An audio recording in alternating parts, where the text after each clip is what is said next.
नमस्कार, हिंदी खबर डिजिटल देख रहे हैं आप। मैं हूं आपके साथ हेमंत केवलिया। समाजवादी पार्टी के राष्ट्रीय महासचिव यानी कि स्वामी प्रसाद मौर्य अक्सर अपने बयानों को लेकर चर्चा में रहते हैं। एक बार फिर से सपा नेता स्वामी प्रसाद मौर्य के बयान से सियासी बवाल मच गया है। उन्होंने कहा है कि आज तक 4 हाथ वाला बच्चा पैदा नहीं हुआ, तो फिर 4 हाथ वाली लक्ष्मी कैसे पैदा हो सकती है। उनके इस विवादित बयान के बाद से ही बवाल मचना शुरू हो गया है।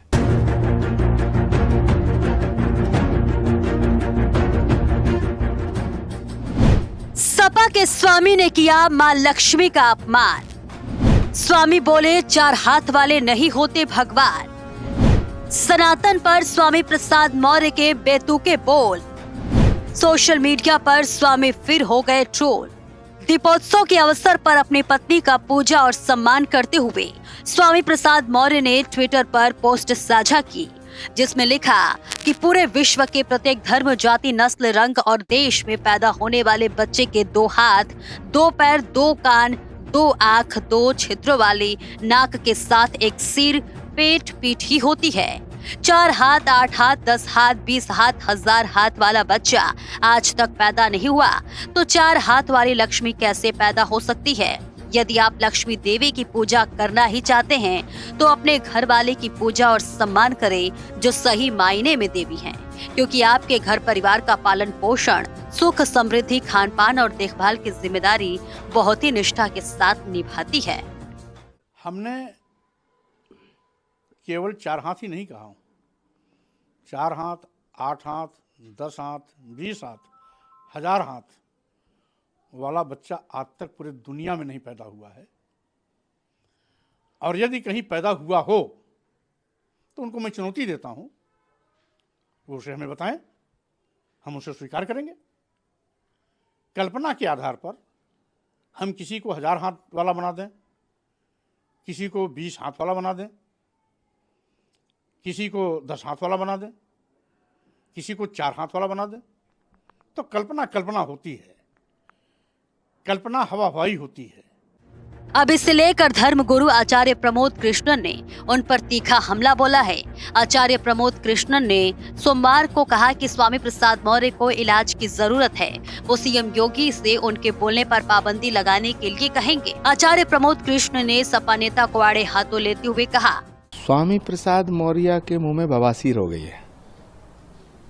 स्वामी प्रसाद मौर्य जी को इलाज की बहुत जरूरत है। मैं योगी आदित्यनाथ जी से कहूंगा कि उनके बोलने पे पाबंदी लगाएं।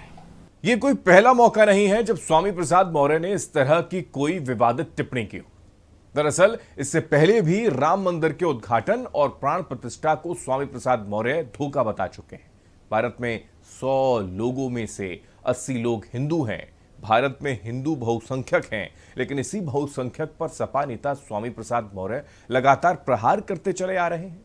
और इस बार माता लक्ष्मी पर विवादित बयान देकर स्वामी प्रसाद मौर्य ने सारी हदें पार कर दी जो आज तक बाकी रह गई थी। आइए सिलसिलेवार तरीके से जानते हैं कि कब मौर्य ने हिंदू धर्म पर बेतुका बयान दिया है। स्वामी प्रसाद मौर्य ने 2014 में बहुजन समाज पार्टी में रहते हुए हिंदुओं की विवाह परंपरा पर भी हमला कर दिया था। उन्होंने कहा था कि हिंदू विवाह में गौरी गणेश की पूजा नहीं होनी चाहिए। इसके लिए उन्होंने ये तर्क दिया था कि इसमें दलितों को गुलाम बनाया जाता है।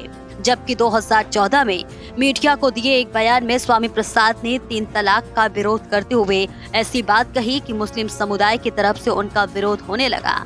उन्होंने कहा था कि मुस्लिम समुदाय के लोग 3 तलाक अपनी हवस मिटाने के लिए करते हैं, जिससे वो बीवियां बदलते रहें। इस बयान के बाद भी उनकी आलोचना हुई थी। स्वामी प्रसाद मौर्य पूरे 5 साल तक भले ही बीजेपी के मंत्री रहे हों, लेकिन 2022 के विधानसभा चुनाव से पहले बीजेपी छोड़ते ही पार्टी को राम का सौदागर बता दिया था। उन्होंने कहा कि बीजेपी वाले राम का सौदा भी कर लेते हैं, राम को भी बेच देते हैं।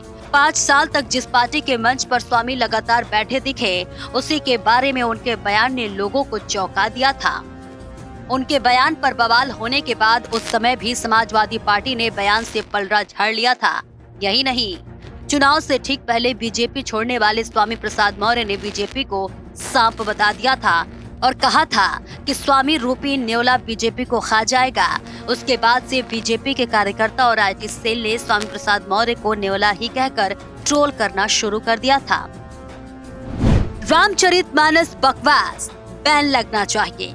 स्वामी प्रसाद ने कहा था कि कई करोड़ लोग रामचरितमानस को नहीं पढ़ते, सब बकवास है, जिसे तुलसीदास ने अपनी खुशी के लिए लिखा है।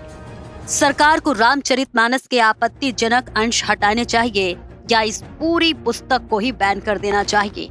हालांकि बाद में उन्होंने सफाई भी दी और कहा कि मेरा मतलब लोगों की भावनाएं आहत करना नहीं था।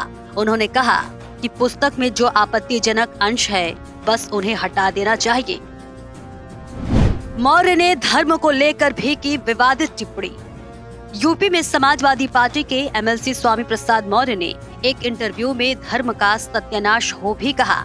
उन्होंने सवर्णों का जिक्र करते हुए कहा, ब्राह्मण भले ही दुराचारी, अनपढ़ या गवार हो, लेकिन वे ब्राह्मण हैं। उसको पूजनीय कहा गया है, लेकिन शूद्र कितना भी पढ़ा लिखा या ज्ञानी हो, उसका सम्मान मत करो। क्या यही धर्म है? जो धर्म हमारा सत्यानाश चाहता है, उसका सत्यानाश हो। मोदी ने राम को पैदा किया है। स्वामी प्रसाद मौर्य ने मैनपुरी लोकसभा उपचुनाव में जनसभा को संबोधित करते हुए कहा था, ये यानी बीजेपी समर्थक लोग नारा दे रहे हैं कि मोदी जी आए हैं, राम को लाए हैं। ऐसा लगता है कि मोदी ने राम को पैदा किया है। इनके आने के बाद ही राम जी का जन्म हुआ है। जो पार्टी राम का सौदा करती है, वे आपका भी सौदा कर सकती है। देवी देवताओं पर की आपत्तिजनक टिप्पणी। मौर्य ने एक बार कहा था, हिंदू धर्म में सुअर को वराह भगवान कहकर सम्मान दे सकते हैं, गधे को भवानी, चूहे को गणेश, उल्लू को लक्ष्मी की सवारी कहकर पूज सकते हैं, लेकिन शूद्र को सम्मान नहीं दिया जाता। शादियों में गौरी गणेश की पूजा नहीं करनी चाहिए। स्वामी प्रसाद मौर्य ने 2014 में कहा था, शादियों में गौरी गणेश की पूजा नहीं करनी चाहिए। उन्होंने कहा कि यह मनुवादी व्यवस्था में दलितों और पिछड़ों को गुमराह कर उनको गुलाम बनाने की साजिश है।